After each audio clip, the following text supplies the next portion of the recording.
যুবকরা আজকালকার এই যুগের যুবকরা সবচেয়ে বেশি ক্ষতিগ্রস্ত হচ্ছে। তাদের দোয়া কবুল হচ্ছে না, তাদের কলব মরে যাচ্ছে, তারা কোনো লাইন পাচ্ছে না, তারা কোনো রাস্তা খুঁজে পাচ্ছে না। কারণ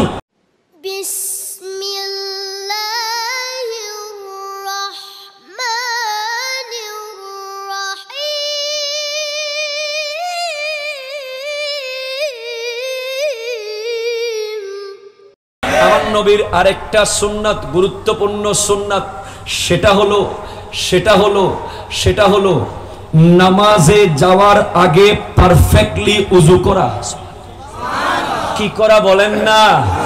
বর্তমান যুগে তরুণ যুব সমাজের অধপতনের আরেকটা গুরুত্বপূর্ণ কারণ, তরুণ সমাজের পবিত্রতার দিকে তাদের পরিপূর্ণ দৃষ্টি নাই।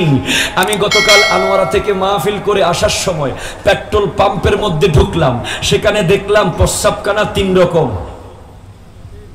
কয় রকম? একটা ইংলিশ, আর একটা বাংলা, আর একটা নাম জানি না, উষা, এটার নাম আমি জানি না। দাঁড়িয়ে দাঁড়িয়ে প্রস্রাব করার ব্যবস্থা করে দিয়েছে। আজকের মাহফিল থেকে বলে যাই, যুবকরা আজকালকার এই যুগের যুবকরা সবচেয়ে বেশি ক্ষতিগ্রস্ত হচ্ছে। তাদের দোয়া কবুল হচ্ছে না, তাদের কলব মরে যাচ্ছে, তারা কোনো লাইন পাচ্ছে না, তারা কোনো রাস্তা খুঁজে পাচ্ছে না।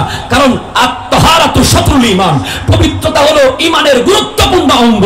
তাদের উযু ঠিক নাই, তাদের গোসল ঠিক নাই, তাদেরকে ওই ইহুদি খ্রিস্টানরা জিন্সের প্যান্ট দিয়ে দিছে। কথা কোন ঠিক কিনা? কি প্যান্ট দিছে? জিন্সের প্যান্ট, যে প্যান্টের কারণে বাধ্য হয়ে তারা দাঁড়িয়ে প্রস্রাব করে। কথা কোন ঠিক কিনা বলেন? দাঁড়িয়ে প্রস্রাব করতে গিয়ে তাদের গায়ে প্রস্রাবের ফোঁটা পড়ে। নামাজ পড়বি না? হুজুর জিজ্ঞেস করলে বলে, হুজুর একখানা সমস্যা আছে। আছে না নাই? কথা বলেন না। কি সমস্যা তোমার? বলে আমার এখানে প্রস্রাবের ফোঁটা আছে। তো তোমার প্রস্রাবের ফোঁটা কেন? তুমি ইহুদি খ্রিস্টানদের ড্রেস জিন্সের প্যান্ট কেন পরতে গেলে? তুমি আমার নবীর সুন্নাত অনুযায়ী জামা পরো, ঢিলে ঢালা, সেটা পরলে তোমার প্রস্রাব বসে প্রস্রাব করো।